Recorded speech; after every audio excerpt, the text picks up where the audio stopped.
Hi everybody, this is Gary Dean with Sentiment Timing, and this is our free video report for Wednesday, March 8th, 2017. Not a lot has changed from what I spoke about last week, and we know that we have one of these kill zones that are approaching. We actually have the date that we're actually looking for it. And the one thing that we've been saying is that the majority are going to be too long when this drop happens and not short enough. And typically, when they get just start figuring out that the market's really heading down in a fierce way, is when they panic, and then from there, that's usually when we're going to recycle sentiment as well as the technical timing indicators, and then head back up. And the whole thing changes where now everybody's short the market. So when it's starting to go up, they're shorting it. They're shorting it. All the people that got washed out down here are waiting. And what happens once we take out the highs? Everybody gets bullish again, and we start to cycle all over. So this is the whole thing about the human beings and the markets are irrational, and there's always going to be an irrational element at work, and that's what creates these market opportunities.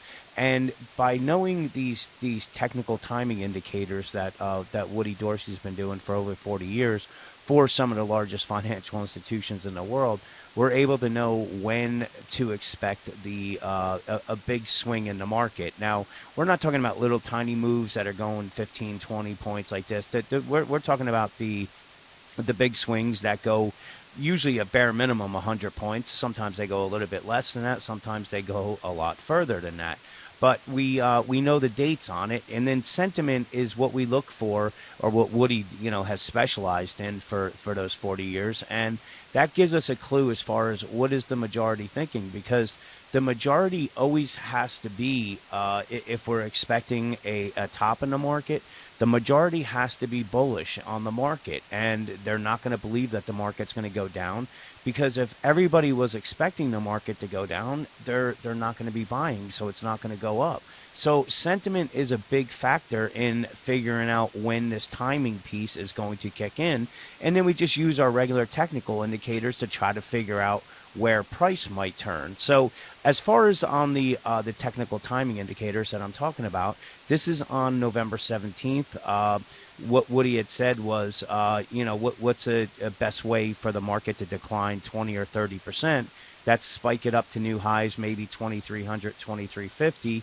When is the decline supposed to hit? Early next year. A good decline will occur in 2017. So this was the broad perspective of the thing, that we were going to get a big rally, and it was going to last into 2017. And if we remember, this is right when Trump was elected, and most people were looking for the market to crash, and he's one of the only ones that was looking for the massive rally. So from there, we went into December 6th, 2016, and from there we start actually zooming in on when this decline could take place, and he's looking for February. So again, this is 2 months ahead of time, and he's saying somewhere in the February timeframe.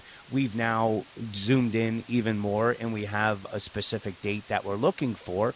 And like I said, when it happens, the majority is not going to be short this market when this drop happens. Just like up here, everybody was bullish on the market, looking for it to break out, and before we knew it, the S&P was some 200 points lower. So that's pretty much how the timing piece works.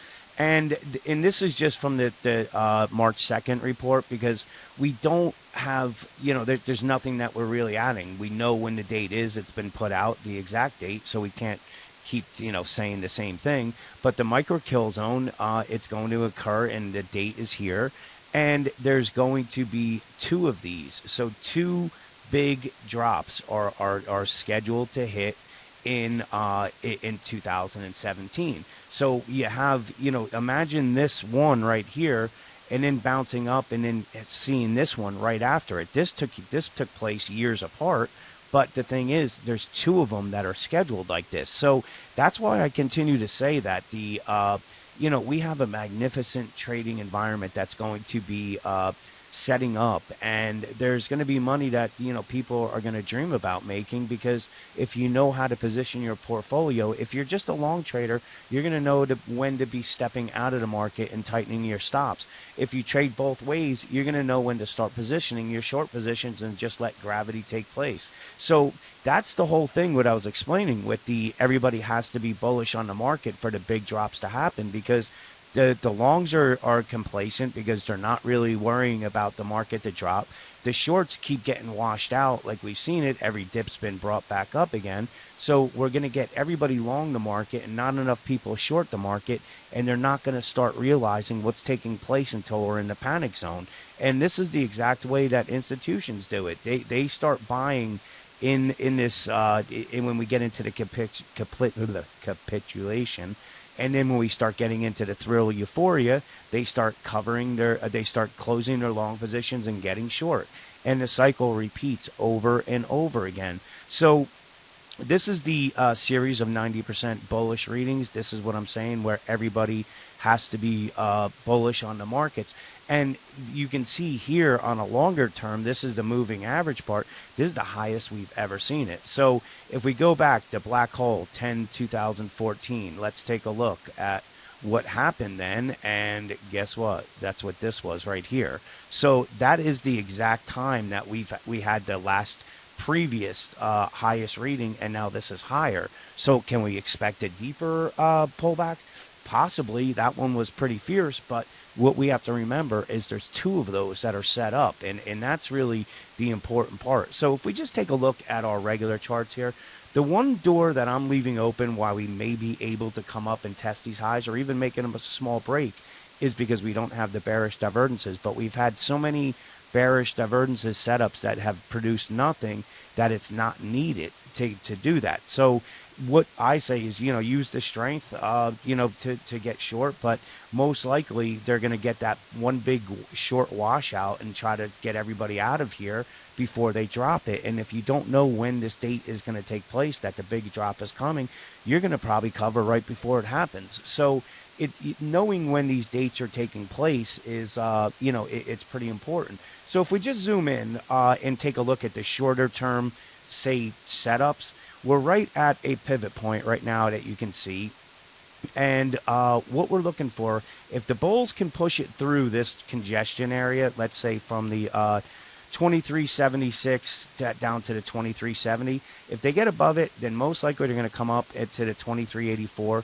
And we also have a gap at 2395. Now, I'm not suggesting to go long on this. I'm just saying if it moves higher, this would make sense because we have these openings. We burned off the overbought conditions. We're in the oversold.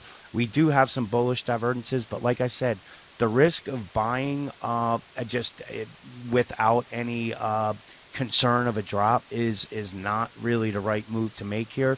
Would I be surprised if they give us amounts? Not at all. Would I be surprised if they continue lower? Not at all. So if they do head lower, don't be surprised to see this 2334 come into play. If you're a scalp long trader, that wouldn't be a bad place to maybe take a long scalp, but again, be quick with it.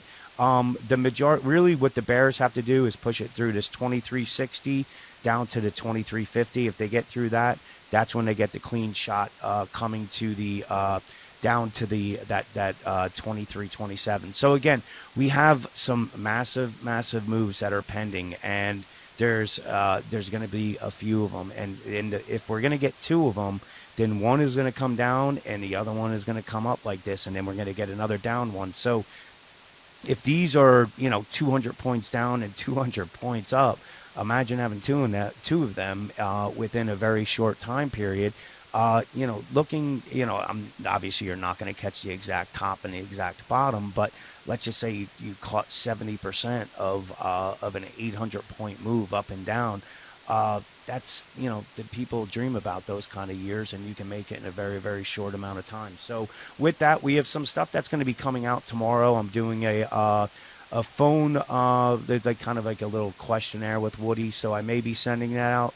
But we have, like I said, time is ticking right now, and just be prepared for what is coming. And with that, have a great night, and I'll talk to you guys next week.